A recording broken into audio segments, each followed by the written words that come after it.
और इस वक्त की बड़ी खबर आपको बता दें, रूस ने यूक्रेन के विभाजन को मान्यता दे दी है। रूस और यूक्रेन के बीच विवाद में एक बड़ी खबर इस वक्त की आपको बता रहे हैं, जहां रूस ने यूक्रेन के 2 प्रांतों को स्वतंत्र मान्यता दे दी है। पुतिन ने दस्तखत कर विभाजन का ऐलान कर दिया है।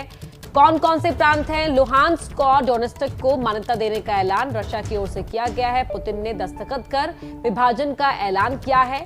अब यूक्रेन में सेना भेजेगा रशिया। यूक्रेन पश्चिम की कठपुतली बन चुका है। व्लादिमीर पुतिन ने कहा है कि यूक्रेन पश्चिम की कठपुतली बन चुका है।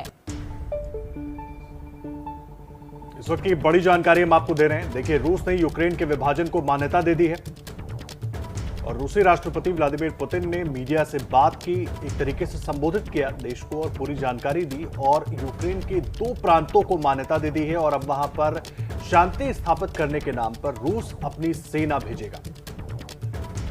इन तस्वीरों के साथ यूक्रेन विवाद और गंभीर हो गया है। रूसी राष्ट्रपति व्लादिमीर पुतिन ने यूक्रेन के विद्रोहियों के कब्जे वाले 2 प्रांतों को स्वतंत्र देश के तौर पर मान्यता देने के कानून पर साइन कर दिए। यानी हफ्तों से सीमा पर बरस रहे गोले इसी दिन के लिए थे। टैंक और हवाई जहाजों का युद्धाभ्यास इसी घड़ी के लिए था। दस्तखत से पहले परमाणु मिसाइलों से इसीलिए डराया था। इस दस्तखत के बाद रूस की नजरों में अब लुहांस्क और डोनेस्क स्वतंत्र देश है। पुतिन ने टीवी पर आकर देश को संबोधित करते हुए ये ऐलान किया।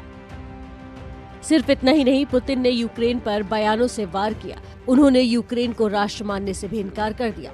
पुतिन ने दावा किया कि यूक्रेन जल्द ही परमाणु बम बनाने की तरफ बढ़ रहा है। В результате большевистской политики и возникла советская Украина, которую и в наши дни можно с полным основанием назвать Украина имени Владимира Ильича Ленина. Он ее автор и архитектор.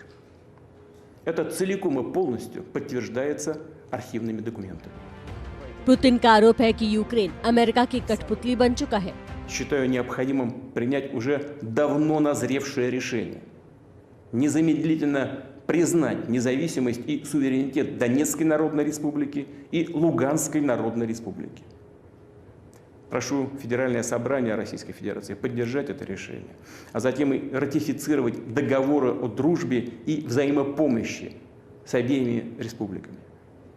2 эти документа будут подготовлены и подписаны в самое ближайшее время.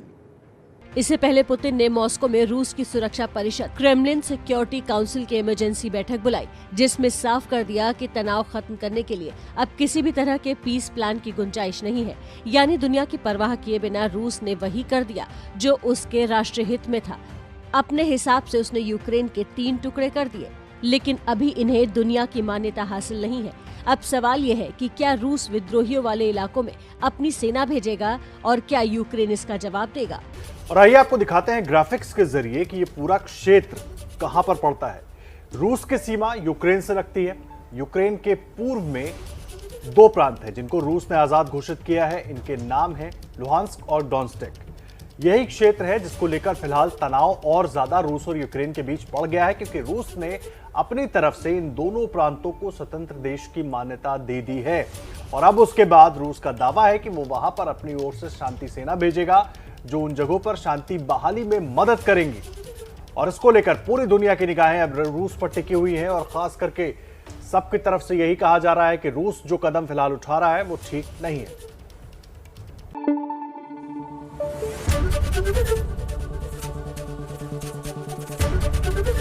एबीपी न्यूज आपको रखे आगे।